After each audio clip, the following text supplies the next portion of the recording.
마이크가 하나님 영광 받으신 줄 믿습니다. 자, 옆 사람 얼굴을 한번 찬찬히 쳐다보십시오. 어이구 깜짝이야, 천사인 줄 알았습니다. 어이구 깜짝이야, 천사인 줄 알았습니다. 인사해 주십시오. 하나 더 하겠습니다. 하나 더 한 말 알지요? 어이구, 쟤보다 덜 생겨서 감사합니다. 감사합니다. 사랑합니다. 축복합니다. 은혜 받을 줄 믿습니다. 오늘 우리가 함께 은혜 받고자 하는 말씀의 제목이 성숙으로 가는 신앙, 이런 제목으로 함께 은혜를 나누겠습니다. 성숙이라는 단어가 사전에서는 이렇게 정리하고 있어요. 나이를 먹어서 어른스럽게 되다. 이게 성숙이라는 사전적 뜻이에요. 그러면 이 모호하잖아요. 나이를 먹고 어른스럽게 되면 다 성숙한 건가? 그래서 사회학자는 이 성숙이라는 데에서 의미를 이렇게 풀고 있습니다. 성숙이라는 것은 자기가 어디를 향하여 가는지 모르는 상태를 성숙이라고 풀었어요. 그러면서 이 다양한 만남 속에서 몇 년을 살다 보면 지난 날을 툭 되돌아보면 그때 내가 참 유치했다. 저때 왜 저랬지? 이것을 알고 깨닫고 하나하나 고쳐나가는 것, 이것이 진정한 성숙이다, 그렇게 말했어요. 그래서 성숙은 과거의 기억을 끊임없이 고쳐 쓰기를 하는 것을 성숙이라 이렇게 논문에 밝히고 정의하더라고요. 그래서 성숙한 삶은 앞을 보면서 나가는 것이 아니라 뒤를 보면서 이때는 이런 의미였구나, 이때는 이렇게 하는 게 아니었구나, 그래서 자꾸 자신의 삶의 풍경을 바꾸어 가는 것을 성숙이라 그래요. 그러면 성숙하려면 어떻게 해야 되는가? 들어야 할 소리를 듣고 깨닫고 깊어지는 게 성숙이다, 이렇게 정의했어요. 그러면 성숙의 반대는 뭘까요? 성숙의 반대말을 우리는 흔히 미성숙이다 이렇게 표현할 수도 있는데 그렇지 않다라는 거예요.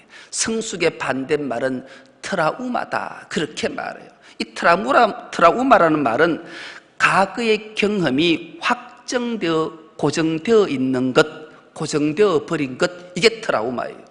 우리가 어떤 충격적인 사건을 딱 하나 하면 이것이 내 삶에 확정이 되어서 고정되어 버린 거예요. 그래서 트라우마에서 벗어나려고 애를 쓰지만 잘 벗어나지 않는 삶을 사는 사람들을 보면 참 안타깝다, 그렇게 여기잖아요.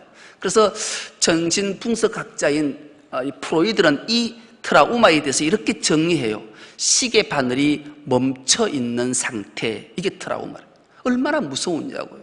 그래서 이 트라우마 상태를 바꿔서 성숙의 상태로 가기 위해서 자꾸 지난 삶을 되돌아보고 깨닫고 결단하고 한 걸음 한 걸음 깊어져 가는 것이 성숙이라 그렇게 정의하고 있습니다.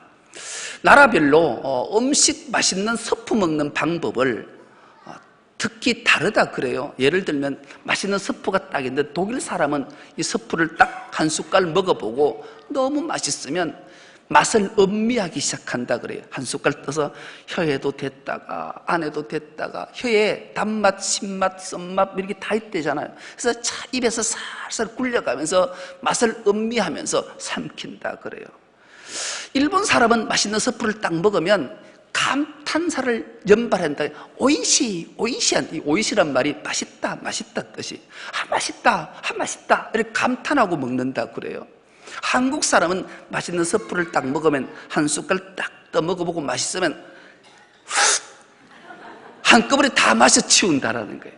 참 맛있는 서프 먹는 방식이 나라들마다 좀 다른데 우리나라가 왜 이렇게 됐을까? 많은 학자들이 궁금해지잖아요. 왜냐하면 우리나라 사람들은 특히 기다림의 미학에 익숙해 있는 사람들이, 인내와 끈기하면 한국 사람, 백이민족을 떠올릴 정도로 기다림의 미학이 참 있었던 너그러운 그런 모습들의 삶을 살았다잖아요. 예를 들면 밥 하나를 지어도 그냥 짓지 않잖아요. 밥을 막 불을 떼서 밥을 지으면 반드시 맛있는 밥을 먹기 위해서 거치는 순간이 있잖아요. 그렇죠? 어떤 시간이에요?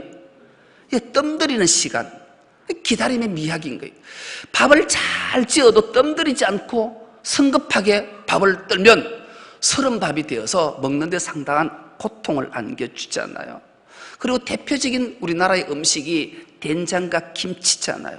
이 된장과 김치는 기다림에 숙성의 성숙의 시간을 거치지 않고는 먹을 수 없는 음식이, 우리나라는 그랬는데 왜 이렇게 변화 속에 살아가서 성숙하지 못하고 이 트라우마 속에 살아가고 있는가를 보게 되면 참 안타까운 일들이 되게 많았어요. 그래서 우리는 다시 한번 하나님의 말씀 속으로 우리가 들어와서 성숙한 신앙으로 가는 길이 무엇인지를 오늘 말씀을 통해 깨닫고 우리의 전통의 미학을 다시 한번 되찾고 하나님이 이 나라와 이 민족에게 복을 주신 것을 다시 한번 깨달아서 성숙으로 가는 신앙인이 되어서 먼저는 하나님의 의를 이루고 하나님께 큰 영광을 돌리는 우리 충성로 교회 공동체 될 수 있기를 축복합니다. 여러분, 우리가 가끔 라디오 뉴스를 보게 될 때 사건들이 참 많지만 이런 뉴스를 보게 돼요. 한국의 안동근 씨가 500년 만에 미라가 발견됐다. 그리고 이집트에서는 3000년 전에 미라가 발견됐다 해서 미라 사진이 뉴스로 뜰 때가 되게 많아요. 그렇죠? 한결같이 그 미라의 모습을 여러분 기억하십니까?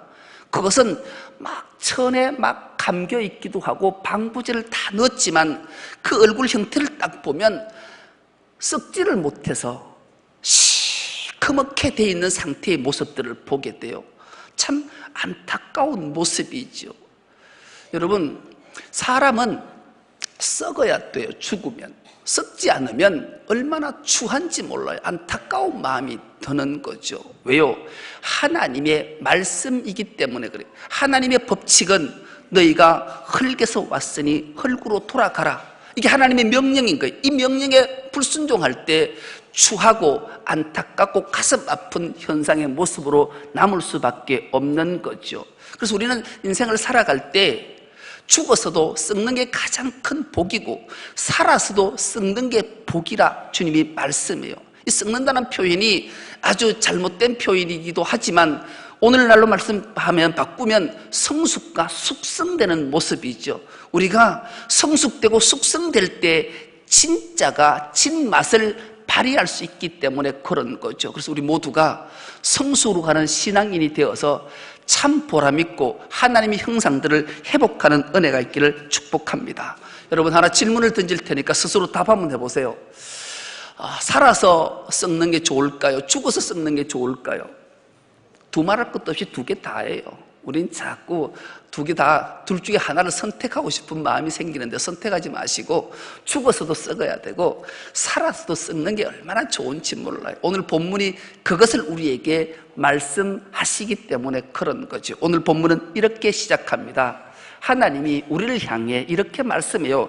내 사랑하는 형제들아, 너희가 알지니 사람마다 듣기는 속히 하고 말하기는 더디하며 성내기도 더디하라. 사람이 성내는 것이 하나님의 의를 이루지 못함이라. 그렇게 말씀해요.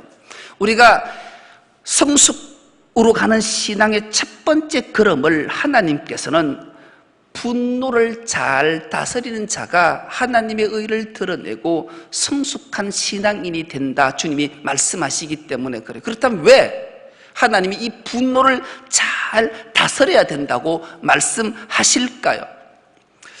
여러분, 우리가 분노의 지배를 받으면 하나님의 지배를 받지 못하기 때문에 그래요. 여러분, 우리가 인생을 살다가 너무 한스럽고 억울한 일을 만나게 될 때 분노하게 되잖아요. 그럼 분노의 다스림을 받으면 위화된동 복수하고 싶고 막 그런 마음들이 생기잖아요. 화를 잘 다스리지 못해요. 하나님께 다스림을 받지 않는 것보다 더 안타까운 일이 어디 있겠냐고요. 특히 성도된 그리스도인들은 하나님의 다스림, 통치를 받아야 되는 줄 믿습니다. 제가 지난주 월요일 날 이 일 때문에 되게 속이 상해서 병원에 한번 가봐야 되나 싶을 정도로 그래요. 되게 속이 상한 일이 있었어요. 월요일 날 교회에 나와서 저는 출근을 하면 교회 주차를 제일 안쪽에 해놔요. 그러면 다른 사람들 오면서 차례차례 주차를 해놔야 되기 때문에 그런 거죠. 그래서 제일 안쪽에 주차를 해놨는데 그날따라 사람들이 주차를 우리 교회에 많이 했더라고요. 우리 교회가 주차장이 좁다 보니까 주차를 여러분들도 하실 때 좀 조심하셨으면 좋겠어요. 주차할 때 뒷타이어가 턱 받치 소리가 날 때까지 뒤에 하셔야 돼요. 그래야 차들이 빠져나갈 수 있어요. 급하든지 내가 내 마음대로 주차를 딱 하고 나면 다른 사람이 혹여나 급한 일이 있으면 빠져나가지를 못하는 거예요. 제가 준비를 하고 점심을 먹으러 가려고 나왔는데 주차해서 빠져나올 수가 없는 거예요. 앞에 주차를 해놨는데 한 사람이 차를 대충 턱 세워놓은 거예요. 그래서 앞으로 갔다 뒤로 갔다 10번을 했는데도 땀을 뻐쩍뻐쩍 흘리는데도 빠져나가기 되게 힘들었어요. 그래서 보니까 전화번호가 있어서 전화를 냈어요. 전화를 하니까 전화를 받더라고요.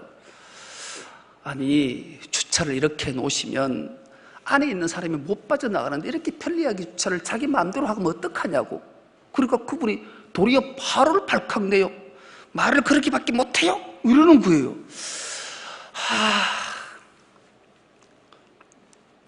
그래서 일단 마음이 상했어요. 그걸 어쩌겠어. 그래도 할 수 없이 갔어요. 그리고 이제 오후에 한 4시 넘어서 그 차 주인이 오셨더라고요. 오는데 보니까 한 20대 후반이나 30대 초반쯤 되는 아가씨인지 아줌마인지 모르는 분이 왔어요. 올 때 컵을 하나 큰 커피를 한 잔을 들고 오더라고. 이렇게 마시면서 빨아 마시면서 와요. 내가 앞에 서 있었는데도 인사나 미안함 감이 전혀 없이 와서 차를 딱 타더니만 출발도 안 해요.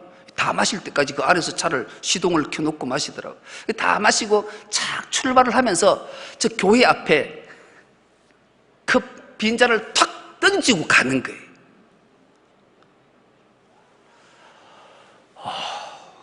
이틀 동안 속이 상했어요. 속이 상해.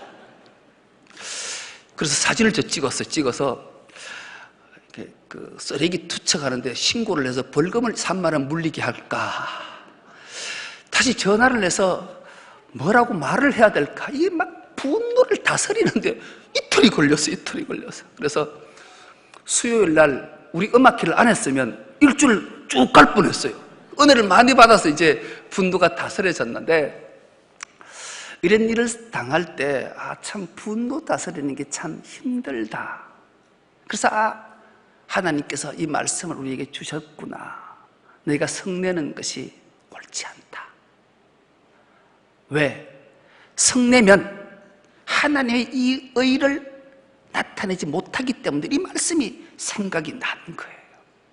여러분, 그렇다면 분내는 것, 성내는 것이 나쁜 건가? 그렇진 않아요. 주님도 성내셨고 분노하셔서 채찍을 만드셔서 하시기도 하신 걸 우리가 기억하잖아요. 분내는 건 누구나 불의를 보고 그러면 분을 내요. 그러나 그 분내는 것을 표출하면 안 된다는 거죠. 대표적인 사건 하나가 그렇잖아요.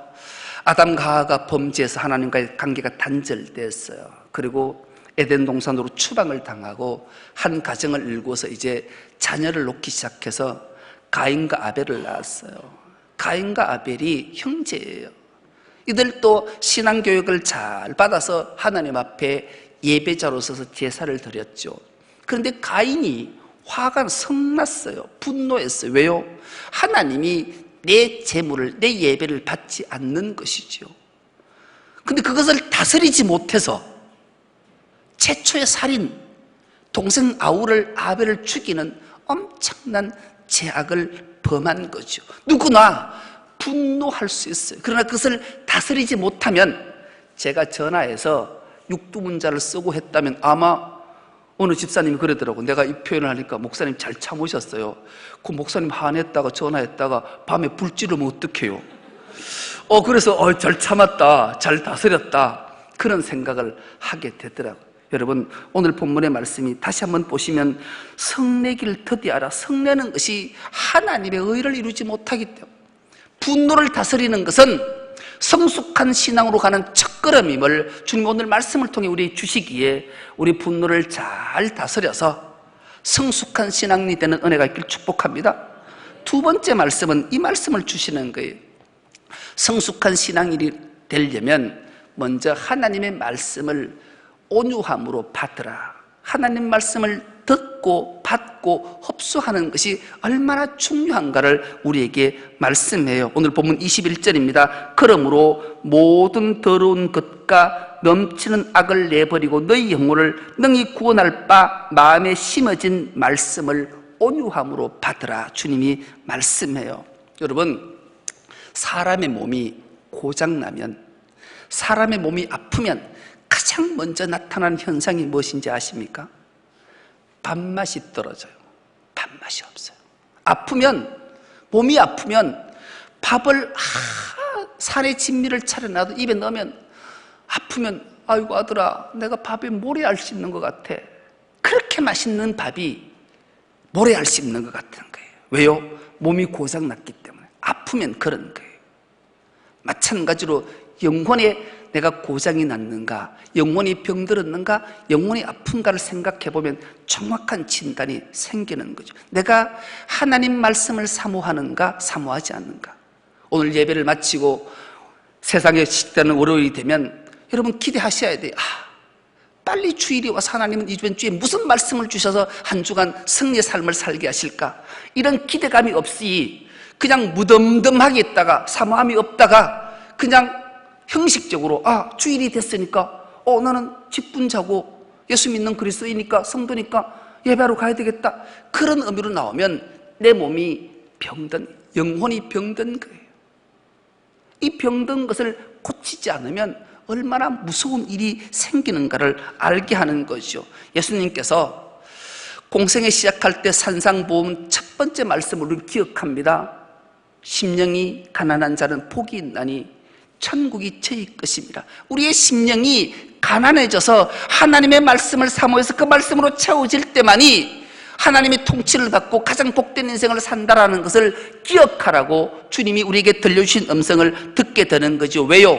우리가 구원받은 것은 진리의 말씀인 하나님의 말씀을 통해 그 복음을 듣고 구원을 입었고 새 사람이 되었기에, 새 사람 된 천국 백성 된 자는 하나님의 말씀으로 날마다 양육받고 성장해 가야 되는 의무가 거기에 있기 때문에 그런 거죠. 그래서 신앙은, 믿음은 자라야 되는 거예요. 그래서 주님이 말씀하시잖아요. 너희 믿음이 그리스도의 장성한 분량에 이르기까지 자라가라. 그 말씀은 멈춰 있으면 안 되는 거예요. 우리가 늘 그 하나님 말씀을 들을 때 경청해야 되고 그 말씀을 온유함으로 받아야 되는 거예요. 온유함으로 받고 그 말씀을 받는 것으로 그치는 것이 아니라 흡수해내야 된다는 거죠. 이 온유라는 말은 잘 다스려진 마음이, 우리 마음을 분노로부터 성내는 것부터 잘 다스려서 하나님 말씀을 경청하고 받고 흡수할 때 비로소 놀라운 능력이 나타나게 되고 기적을 경험하게 되기 때문이죠. 유명한 목사님이시고 신학자이시고 영성학자인 유진 피터슨 목사님이 이 책을 먹으라라는 책을 썼어요. 이 책을 먹으라는 말은 두말할 것도 없이 하나님의 말씀을, 성경을 먹으라는 거예요. 여러분, 우리가 하나님 말씀을 먹어야 돼요. 먹지 않으면 소용이 없어요. 먹는다라는 게 뭘까요? 아주 맛있는 음식이 있어요. 한 숟갈을 딱 먹어 너무 맛있는, 이 평생 딱 한 번 맛보는 것으로 그친다. 그럼 여러분 어떻게? 이거는 내 평생에 딱 한 번 먹어보는 신비한 맛이고 맛있는 맛인데 입에 넣으면 너무 아까워서 삼키면 흡수하면 안 되니까 입에 물고 있어야지. 요건 못 넘겨. 이건 어떻게 넘겨? 이거 넘기면 평생 못 먹는데. 그러면 어떨까요? 얼마 지나지 않아서 부패하고 썩고 악취를 내는 거예요. 여러분, 우리가 왜 신앙생활 하면서 교회 공동체 안에서 다툼이 있고 불신이 있고 비난이 있고 그런 일이 생길까요? 말씀을 먹지 않기 때문에, 말씀을 귀에 담아놓고 마음에 담아놓고 있기 때문에 그래요. 말씀을 먹어야 돼요. 먹어야 흡수돼야 기적이 나타나는데 머물러 있으면 아무 소용이 없는 거예요. 생각나면 말씀에 비춰서 딱 걸리면 막 싸우는 거예요. 하나님 말씀이 이런데 니 왜 그런 행동하냐? 참 안타까운. 그래서 유진 피터스 목사님은 이 책을 먹으라는 거예요. 흡수되면 남아있지 않는 거예요. 영양분이 각처로 들어가서 아주 건강하게 만들고 복되게 만들기 때문에 그런 거죠. 그래서 하나님의 말씀은 배우거나 연구하거나 사용하기 위해 쓰는 것이 아니라 흡수하기 위해서 하나님 말씀이 쓰여졌다. 이 목사님은 이 책에서 그렇게 밝히는 거예요. 그래서 성경을 읽을 때 문자를 읽고 지적으로 깨닫는 것이 아니라 살아가는 것에 대해서 말씀하는 거기 때문에 이 책을 먹어라, 이 말씀을 먹어라, 이 성경을 먹어라. 성경이 흡수될 때, 영혼으로 받아들여질 때 너희 삶의 기쁨이 충만해진다, 주님이 말씀하십니다. 이 말씀이 깨달아지는 은혜가 있길 축복합니다. 그래서 말씀을 먹으면 위대한 변화를 맛보게 되기 때문이죠. 성숙한 신앙인이 되기 때문에 그런 거예요. 그리고 이것으로 그치는 것이 아니라 흡수됐다면 반드시 해야 될 일이 있는데 그것은 말씀을 행해야 된다, 실천해야 된다, 주님이 말씀하십니다. 22절부터 27절까지 말씀입니다. 너희는 말씀을 행하는 자가 되고 듣기만 하여 자신을 속이는 자가 되지 말라. 누가 너희 말씀을 듣고 행하지 아니하면 그는 거울로 자기의 생긴 얼굴을 보는 사람과 같아서 제 자신을 보고 가서 그 모습이 어떠했는지를 곧 잊어버리거니와 자유롭게 하는 온전한 율법을 들여다보고 있는 자는 듣고 잊어버리는 자가 아니요 실천하는 자니 이 사람은 그 행한 일에 복을 받으리라. 누구든지 스스로 경건하다 생각하며 자기 혀를 제갈 물리지 아니하고 자기 마음을 속이면 이 사람의 경건은 헛것이라. 하나님 아버지 앞에서 정결하고 더러움이 없는 경건은 곧 고아와 가부를 그 환난 중에 돌보고 또 자기를 지켜 새 속에 물들지 아니하는 그것이니라. 아멘. 하나님의 말씀을 듣고 행하지 않으면, 실천하지 아니하면 어떤 자인가? 오늘 본문에 보니까 거울을 보고 금방 잊어버리는 자와 같다라는 거예요. 여러분, 오늘 교회 오실 때 거울 안 보고 오신 분 있으세요? 다 봤을 거예요. 왜 봤어요? 옷 매무시 자기 얼굴에 혹시나 뭐 묻었는가? 지난밤에 너무 고운하게 잤더니만은 침이 흘러서 이렇게 돼 있는 모습이 있다면 어떻게 해야 돼요? 빨리 가서 세수를 해야 하고, 그렇고 분도 바르고 해와야 되는데 자고 나니까 눈곱도 주렁주렁, 침도 자국자국 있는데 딱 봤어요. 보고 화장실에 가서 세면하러 가야 되는데 가다가 도중에 잊어버렸어. 그리고 그냥 교회에 왔다. 상상만 해봐도 여러분 어떠세요? 그런 거 왔다라는 거예요. 하나님의 말씀을 듣고 받고 흡수됐는데 행하지 않으면, 실천하지 않으면 자기 거울을 보고 자기 얼굴에 수금댕이가 묻었고 추하고 더러운 것들이 더덕더덕 있었는데 이것을 이렇구나 다 알았고 깨달았는데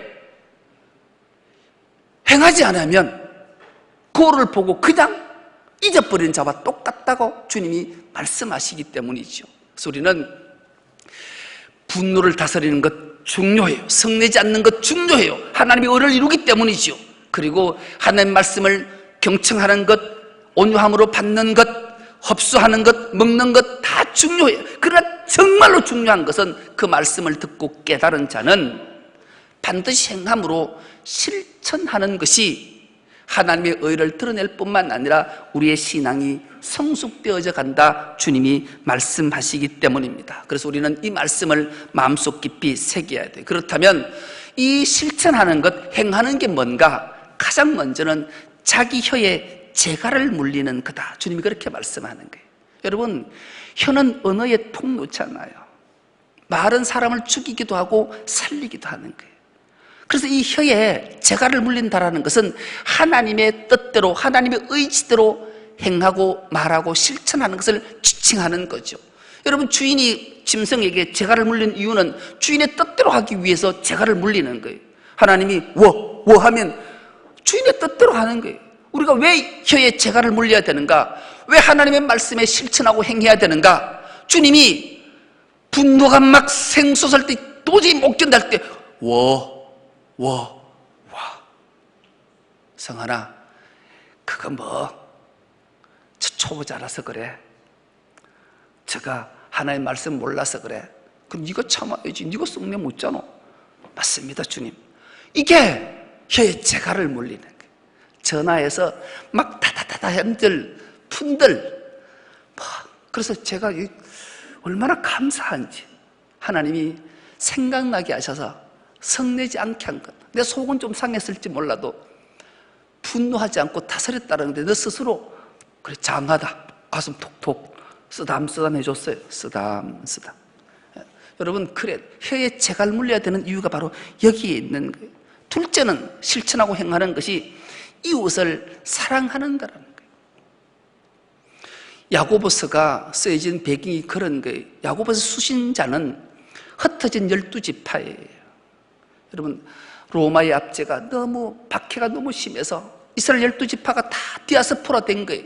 그들에게 얼마나 고통 속에 빠져 있는 그들을 향해 주님의 마음이 절절했든지 야고보 사도에게 피를 들게 하고 그들에게 쓰신 편지가 이 야고보 서신자라요. 그러면서 우리에게 주시는 말씀은 가장 가난하고 소외되고 박해받는 자가 누구냐? 이 당시의 사람은 나그네는 정처 없잖아요. 누군가의 도움 없이는 한 끼를 해결할 수 없는 자예요. 고아와 가부 마찬가지. 이런 자들을 주의 사랑으로 보듬어. 오늘날로 말하면 우리 주위를 천천히 살펴보셔야 돼요. 누구가 가장 소외받고 고통받고 아파하는지. 고유의 명절이 다가왔는데요, 먹을 양식이 없어 고통받는 자들이 있어요. 제 차에는 늘 20kg 쌀 한 포대가 실려 있어요. 누군가가 정말로 쌀이 없어요. 어느 그 마켓에 글이 하나 올라왔더라고요. 자기 생필품을 내놨는데 1,000원에 내놨어. 1,000원에. 그리고 그 밑에 쌀이 없어서 그 20kg 들고 가야잖아요. 줘야지요. 살려야지요. 그게 주님이 우리에게 행하라, 실천하라 명령하시는 거예요. 이 명절에 우리가 천천히 주위를 살펴보셔야 돼요. 지금도 쌀이 없어서 배가 고파서 주를 하는 자들에게 마땅히 주의 사랑을 나누는 것이 행하고 실천하고 성숙된 신앙인이 해야 할 반드시 의무임을 우리는 결코 잊지 말아야 된다는 말씀입니다. 여러분, 그렇다면 왜 주님이 우리에게 이것을 명령하실까요? 우리가 그런 나그네 된 자였고 고아와 가부 같은 자였기 때문에 그래요. 누구의 도움이 없이는 한순간도 살아갈 수 없는 존재임을 주님이 아셔서 우리를 먼저 구속해서 하늘 백성으로 삼아 주셨기 때문에 주님이 우리에게 명령하시는 거예요. 그래서 주님이 이 유명한 말씀을 우리에게 하시잖아요. 가난한 자에게 구워준 것이 곧 나에게 구워준 것이다. 주님이 이 말씀을 기억하셔야 돼요. 우리가 가난한 자에게 무언가를 구워주고 사랑을 나누고 베풀어주면 곧 그것이 하나님께 하신 것이라 말씀해서 주님 앞에서는 그날 하늘 상급으로 상상하지 못할 것으로 100배, 1000배, 10,000배로 갚아주실 믿습니다. 이 일들을 우리가 행함으로 실천함으로 살아야 돼요. 성경은 우리와 하나님과의 관계를 여러 관계로 묘사하는데 대표적인 관계 두 가지만 설명하면 그래요. 우리와 하나님 관계를 부자지간, 부녀지간으로 말하잖아요. 여러분, 이게 부전자전이란 말, 아버지가 그렇게 하셨으면 자식이 마땅히 그렇게 해야 돼요.